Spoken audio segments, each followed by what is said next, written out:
नमस्कार, उत्तराखंड लाइव में आपका स्वागत है और मैं हूं आपके साथ एकता। आइए बढ़ते हैं खबरों की ओर। उत्तराखंड सरकार जल्द ही अपनी पार्टी कार्यकर्ताओं और विधायकों को दायित्व से नवाज सकती है। मुख्यमंत्री पुष्कर सिंह धामी ने इस बात के संकेत हल्द्वानी में हुई प्रदेश कार्य समिति की बैठक में दिए हैं। मुख्यमंत्री ने सभी पार्टी कार्यकर्ताओं नेताओं को हिदायत देते हुए कहा कि किसी को कहने की जरूरत नहीं है, बल्कि किए गए काम अपने आप सब कुछ बोल देते हैं। सबको काम मिलेगा, जहां भी होगा, किसी को संगठन का मिलेगा, किसी को कहीं और का मिलेगा, सब लोग काम पर लगेंगे। मुख्यमंत्री पुष्कर सिंह धामी हरिद्वार दौरे पर रहे, जहां उन्होंने कनखल के जगत गुरु आश्रम पहुंचकर शंकराचार्य स्वामी राजेश्वराश्रम से मुलाकात कर आशीर्वाद लिया। उपचुनाव में जीत के बाद मुख्यमंत्री पहली बार हरिद्वार पहुंचे थे। मुख्यमंत्री के दौरे के दौरान भाजपा नेताओं ने उनका जोरदार स्वागत किया।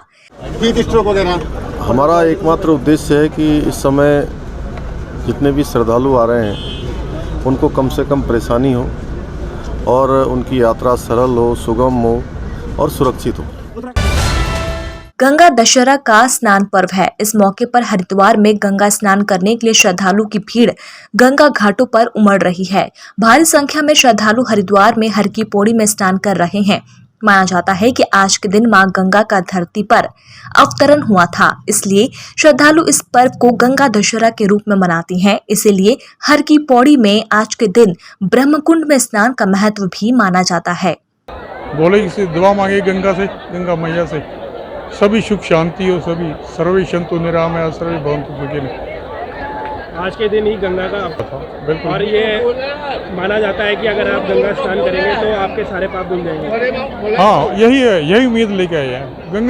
गंगा का तो नाम ही काफी है, गंगा मैया का।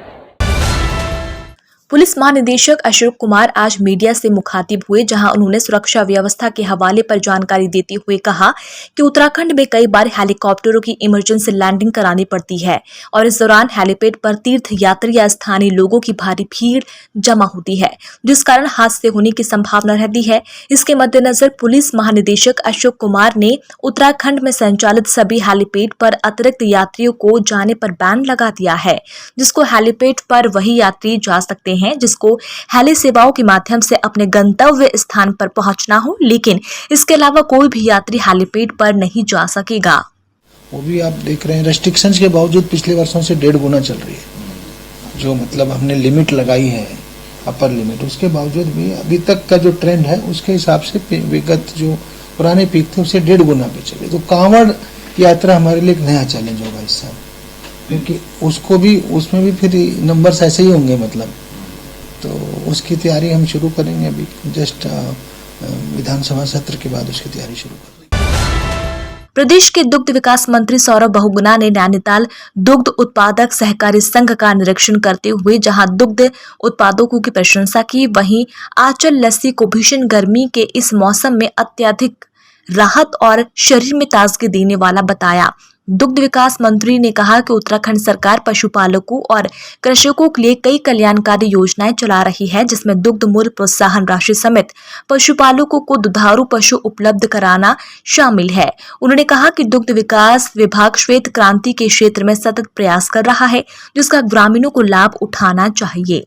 यहाँ पे बहुत सारे लोगों को रोज़गार दे रही है, लोगों को रोज़गार से जोड़ रही है, किसान भाइयों को हित कर रही है। तो सोसाइटी का थोड़ा सा हाल बुरा है और मैंने चेयरमैन साहब को उसके निर्देश दिए हैं कि इसको जल्द से जल्द इसका एक प्रपोजल बना के शासन में भेजा जाए, जहाँ पे इसकी मशीनरी का बेटर किया जा सके, मॉडर्नाइजेशन किया जाए, इसकी क्षमता बढ़ाई जा सके और इसकी मेंटेनेंस अच्छी हो सके, ताकि हम जो है अपने किसान भाइयों को और अपने जो दुग्ध समितियों के द्वारा जो हमारे किसान भाई जुड़े हैं।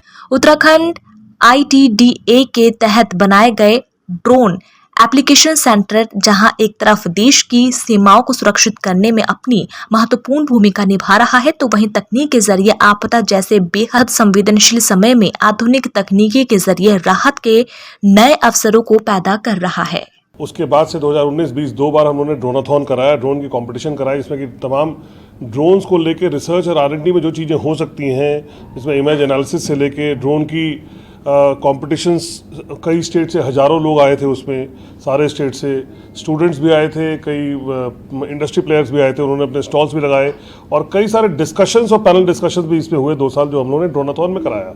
उसके अतिरिक्त इस बार जो ड्रोन फेडरेशन ऑफ इंडिया की तरफ से भारत पे माननीय प्रधानमंत्री जी ने जिस चीज़ को अटेंड किया था वो एक ड्रोन फेस्टिवल था जिसमें कि 80 स्टॉल लगे थे, जिसमें कि उत्तराखंड का एक स्टॉल था और हम लोगों ने ग्राउंड कंट्रोल स्टेशन वैन बनाया था जिसको कि माननीय प्रधानमंत्री जी ने भी देखा और सराहा और जिसको कि हम लोगों का प्लान है कि पूरे उत्तराखंड में चूँकि हम आपदा प्रभावित एक क्षेत्र है तो हमें हर स्थान पर हमें इस तरह के ड्रोन के वैन बनाने की हमारी प्लानिंग है कि हर ज़िले में हम इस तरह का एक ड्रोन वैन बनाएंगे। में फिलहाल इतना ही, नमस्कार।